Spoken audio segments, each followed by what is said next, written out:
योग अभ्यास रोगों के निवारण और उपचार में बहुत प्रभावी है, जैसा कि कई अनुसंधानों द्वारा प्रमाणित किया गया है।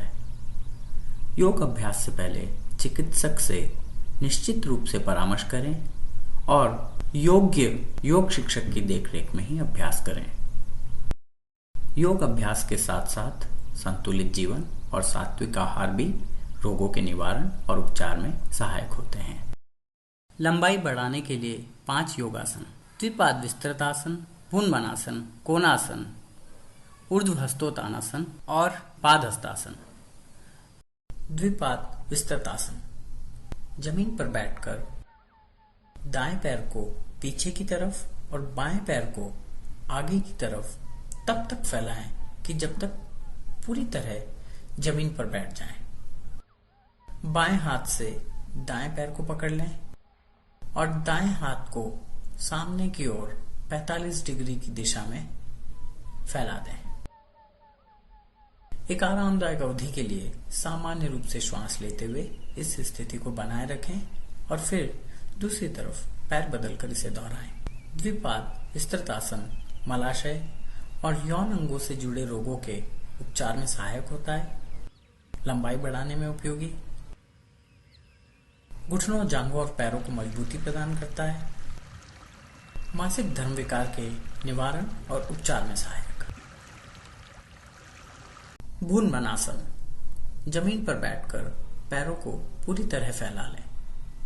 दोनों हाथों से दोनों पैरों के पंजे पकड़कर घुटनों को बिना मोड़े धीरे धीरे आगे झुकें और ठोड़ी को जमीन पर रख दें। एक आरामदायक अवधि के लिए सामान्य रूप से श्वास लेते हुए इस स्थिति को बनाए रखें।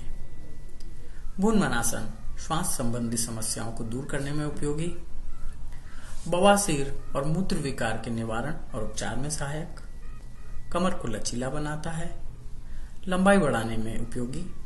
सावधानियां: मेरुदंड और कटिस्यानुशूल दर्द की समस्याओं से पीड़ित लोगों को नहीं करना चाहिए। योग या दवा के माध्यम से इन बीमारियों के ठीक हो जाने के बाद वे इसका अभ्यास कर सकते हैं। अभ्यास से पहले चिकित्सक की सलाह लें और योग शिक्षक की देखरेख में ही अभ्यास करें। कोणासन: दोनों पैरों के बीच में कंधों की चौड़ाई से ज्यादा दूरी रखते हुए सीधे खड़े हो जाएं। अब दोनों हाथों को बगल में कंधे के स्तर पर और जमीन के समानांतर फैलाएं। कमर के ऊपरी भाग को दाहिनी ओर झुकाते हुए दाहिने घुटने और कोहनी को बिना मोड़े दाहिनी हथेली दाहिने पैर पर लगा दें। बाएं हाथ को जमीन के समानांतर सिर के ऊपर रखते हुए फैलाएं। एक आरामदायक अवधि के लिए सामान्य रूप से श्वास लेते हुए इस स्थिति को बनाए रखें और फिर दूसरी ओर इसे दोहराएं।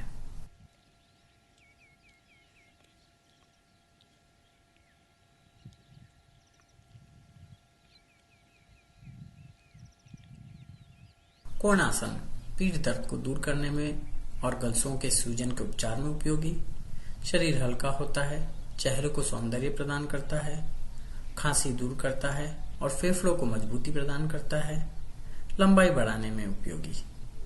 सावधानियां: मेरुदंड और कटिस्यानुशूल दर्द की समस्याओं से पीड़ित लोगों को नहीं करना चाहिए। योग या दवा के माध्यम से इन बीमारियों के ठीक हो जाने के बाद वे इसका अभ्यास कर सकते हैं। अभ्यास से पहले चिकित्सक की सलाह लें और योग शिक्षक की देखरेख में ही अभ्यास करें।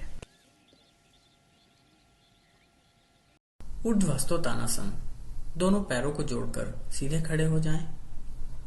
उंगलियों को परस्पर जोड़कर हथेलियों को ऊपर की ओर रखते हुए हाथों को ऊपर की ओर खींचें। शरीर और हाथों को ऊपर की ओर खींचते हुए शरीर को धीरे धीरे दाईं तरफ जितना संभव हो उतना ले जाएं। एक आरामदायक अवधि के लिए इस स्थिति को बनाए रखें।